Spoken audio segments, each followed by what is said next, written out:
Hello. Is anyone in there?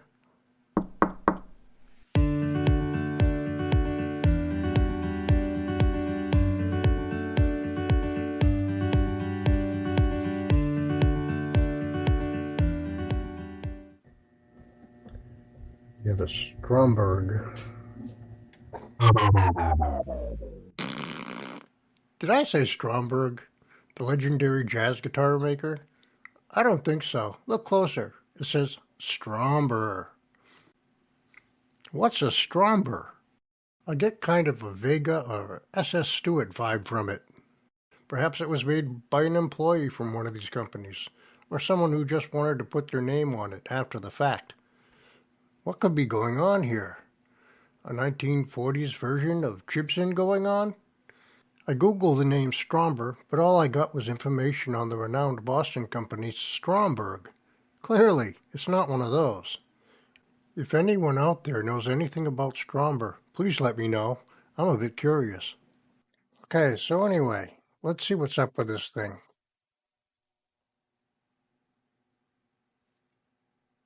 The playing surface looks pretty good. The action's a bit high here. Bridge is maxed out. It won't go any lower. The tuning gear is broken.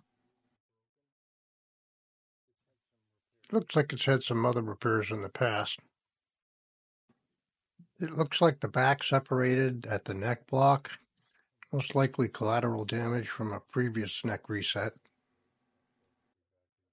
A metal jack plate there. That's not too sexy. We'll see if we can do something better with that. The neck looks like it took a big hit at one time, but it's been repaired. It looks solid. There's a slight ski jump on the upper fingerboard. When we reset the neck, we can level that out a bit.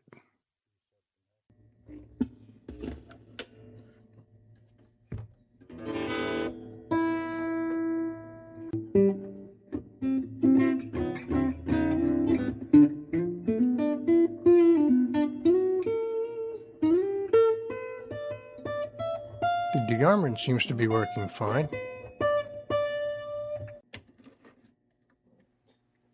We can put a wooden reinforcement on the back of that, make it stronger. How the heck did they get this thing in here? That F-hole. I think they got it through there. There. No, that's not coming out. We're going to have to just unsolder it.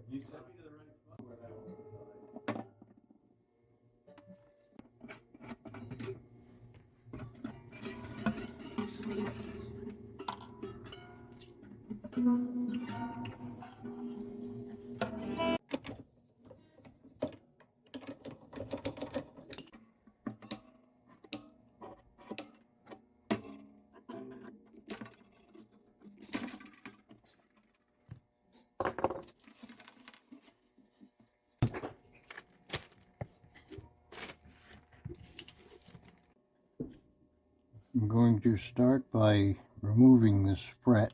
Hopefully the dovetail joint will be underneath there. I'm not going to use any solder. I want to save the frets. Heat it up a little bit because this ebony is very, very old and probably very, very brittle.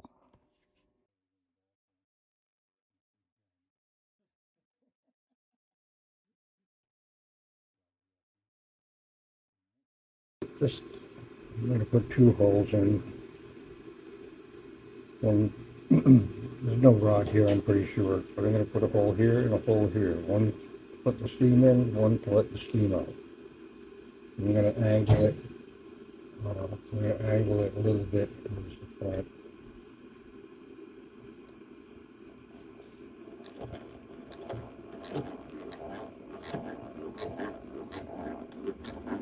I feel a void. That's good.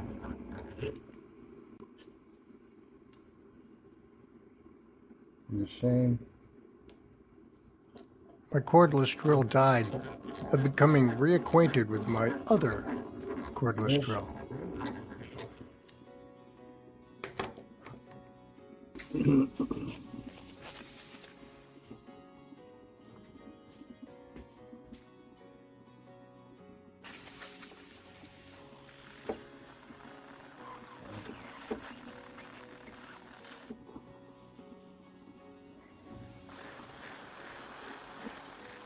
can see the steam coming out of the other hole.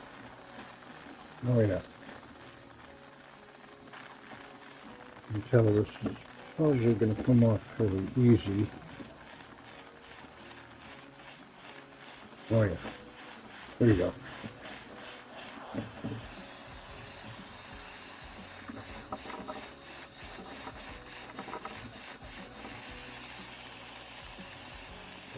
Enough of that.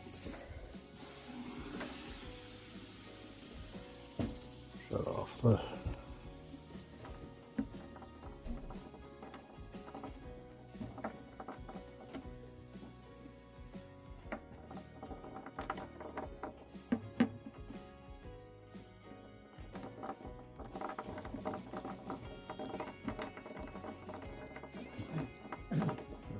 more rotational pattern here.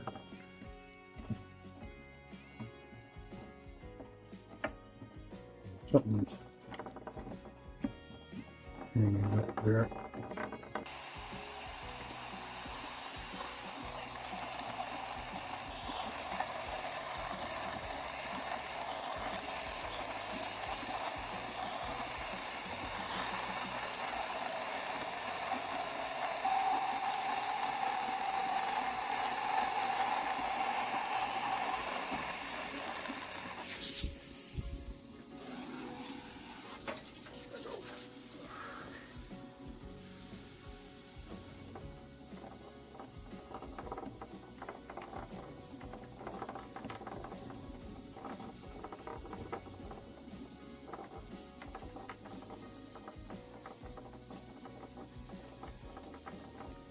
I have a jig that's designed to push up on the heel.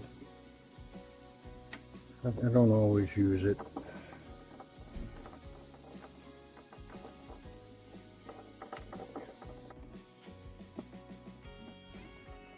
Coming. There you go. You don't want to crack the heel by when you're moving this thing around, so. Applying downward pressure.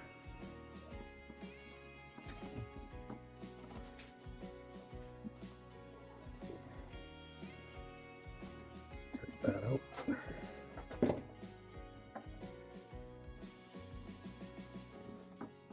It's about an inch and a half away, but it's still, usually by this stage it just pops right off. It is a dovetail. No, it's a tenon. It's a straight tenon. I'm going to try pulling outward and see what happens. Wiggle, wiggle. Come on, let go.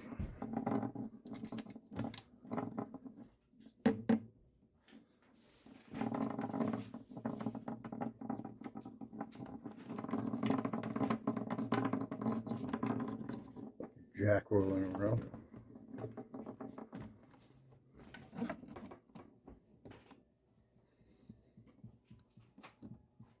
It's coming. Here we go. Yay. There we are.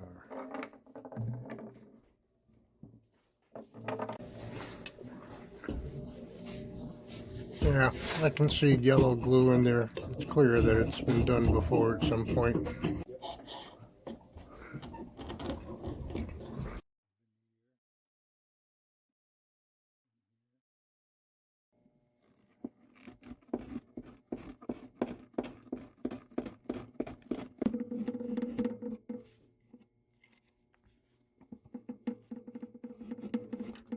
Alright, we're going to set this aside and let it rest for a few days. Let that moisture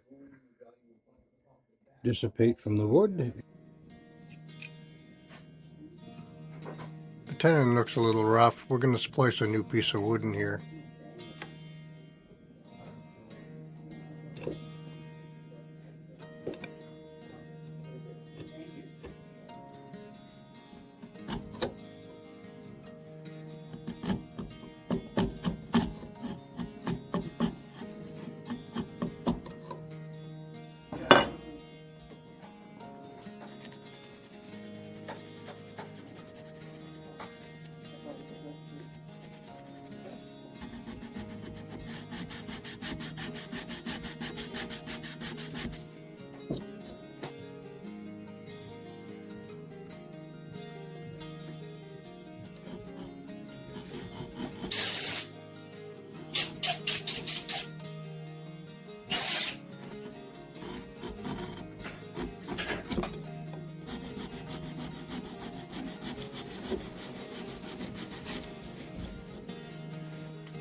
Well, we do have some blushing from the steam, but I think it'll let sand out of there fairly easy and I can buff it out.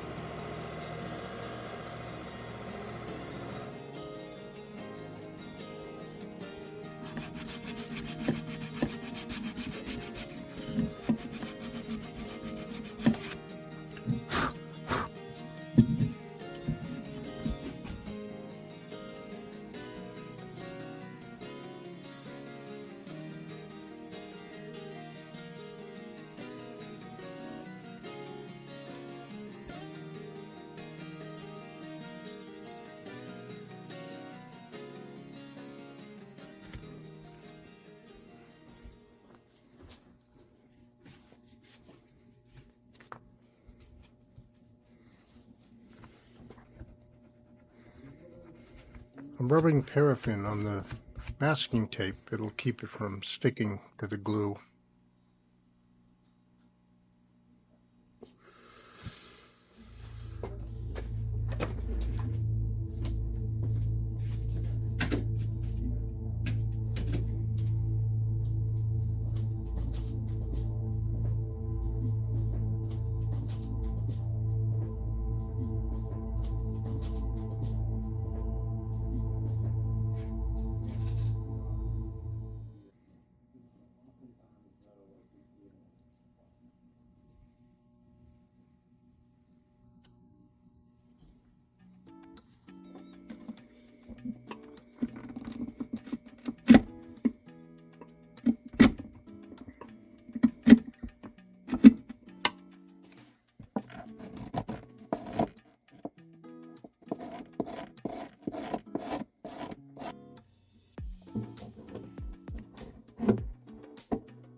Yeah, we're gonna need to add another pair of shims.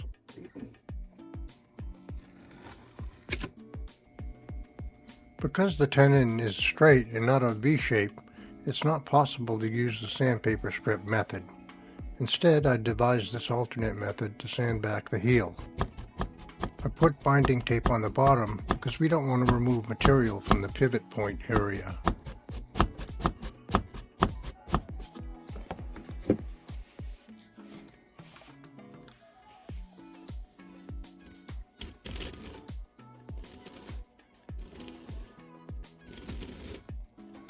This is my trusty old ice hammer with a leather pad.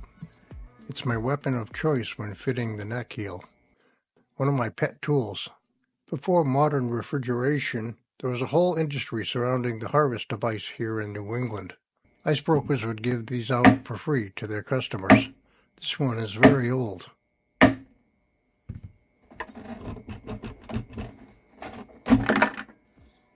It's good to remember that the shoulders of your patient aren't always nice and square, so be sure to check and make sure to make any adjustments now before approaching your final fit.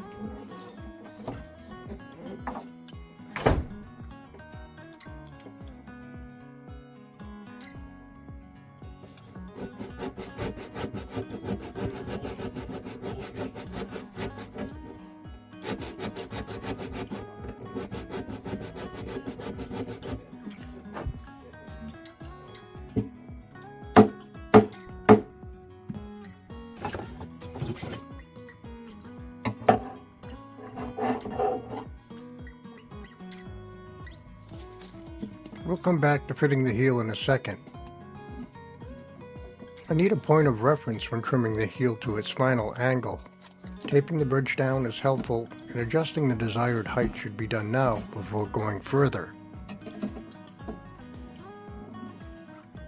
Since using a caliper or a ruler to measure underneath the saddle would be a little awkward, I'm using this 1/8 inch thick saddle as a feeler gauge.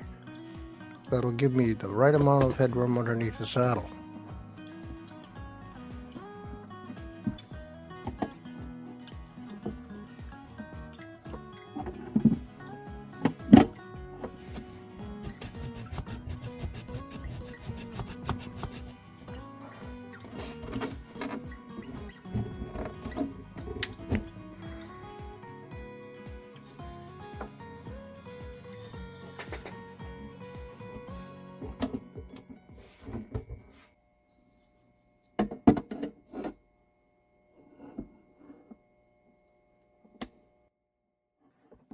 After repeating this process many times, little by little, we finally come close to our target angle.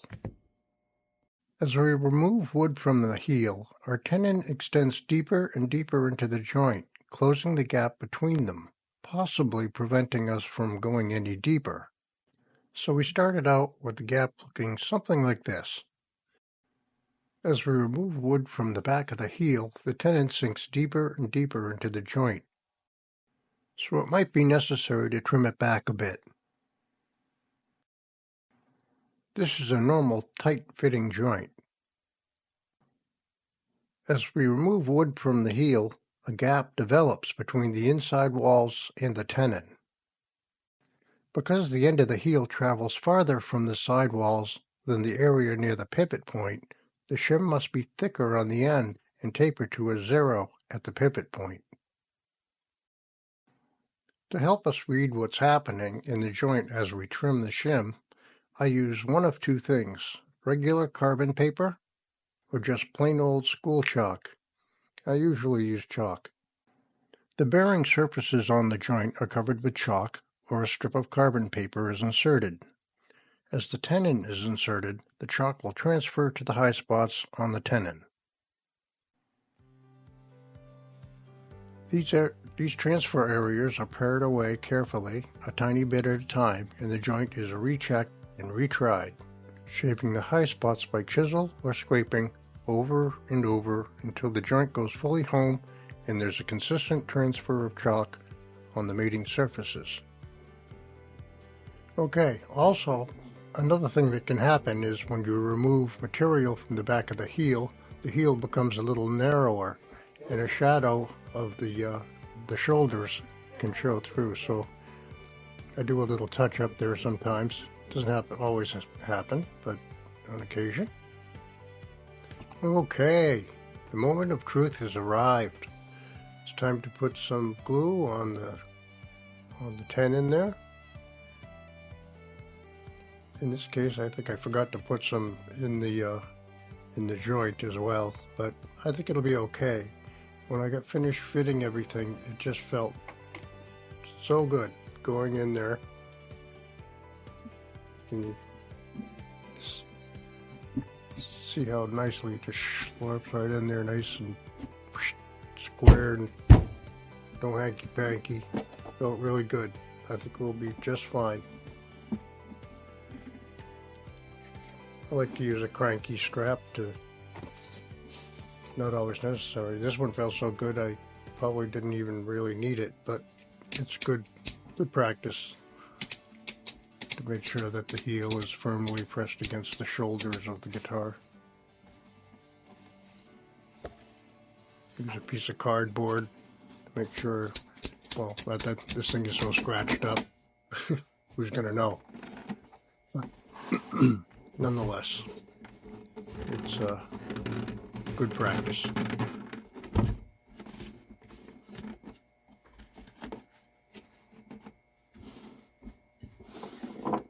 You don't want to crank it too tight. You don't want to squish the poor thing.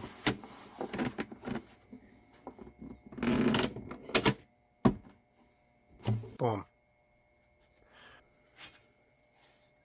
Okay, one last check. Before the glue dries, we want to make sure that the neck is aligned with the center line of the guitar so that your strings don't fall off the fingerboard. More than once I've had an occasion where I glued a neck and I forgot to check that. And yeah, not fun. Okay, time to take these cranky strap right off of here. It's curing for a couple days.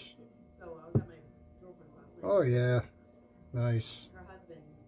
That'll be nice. We got a little playroom there. We got some headroom underneath that. And I played it by his last night. One thing I did notice is that this saddle is very straight, and this is got a radius to it. We'll make one that's got a curve to it to match the radius up here. Okay, I'm just going to mix up some good old color tone. Trans tint probably makes this stuff. Oh, look at that, I made a big mess. I'm just going to mix a little stain up here in a cup. A few drops there. Just a little bit of water. We don't want it too thin. We want it fairly dark. Just a couple drops. There we go. And I'm going to go ahead and just wipe this on the top.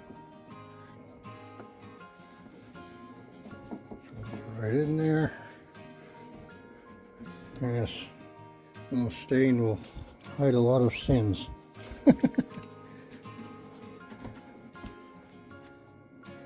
Little just soapy water. Just take off the excess.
What have we got here for goodies here?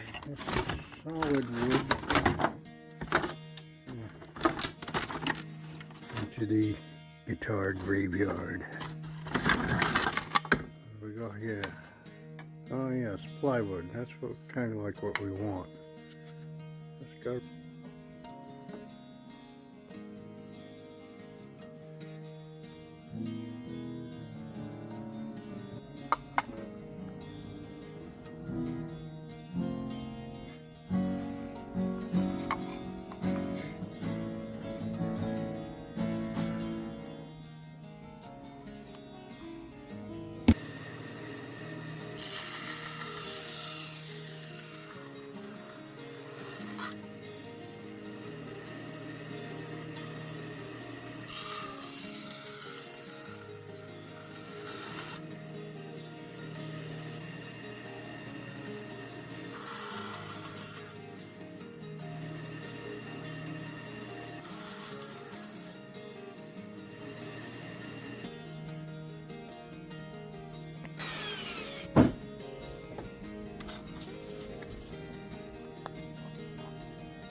Closed. Okay, whatever, fine.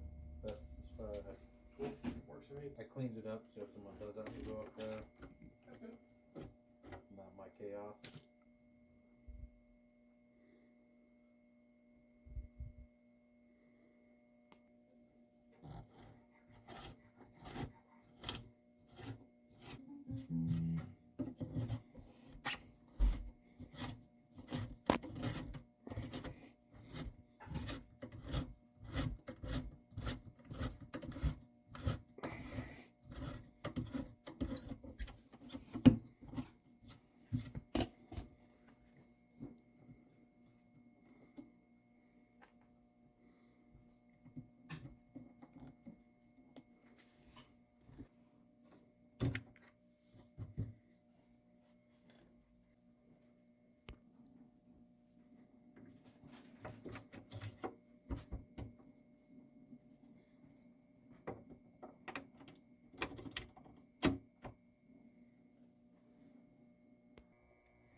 I mean, you know.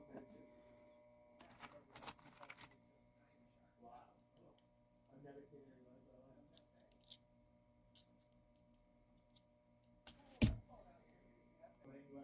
Oh, I've already.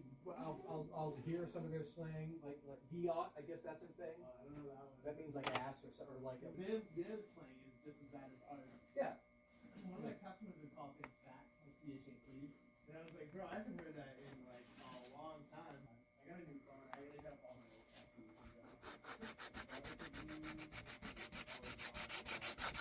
He uses a boom out guitar, so I've worked with him for like 20 years. Oh, cool.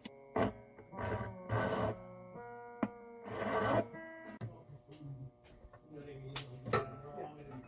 Quite often, we're making up for someone's mistake.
Ta-da!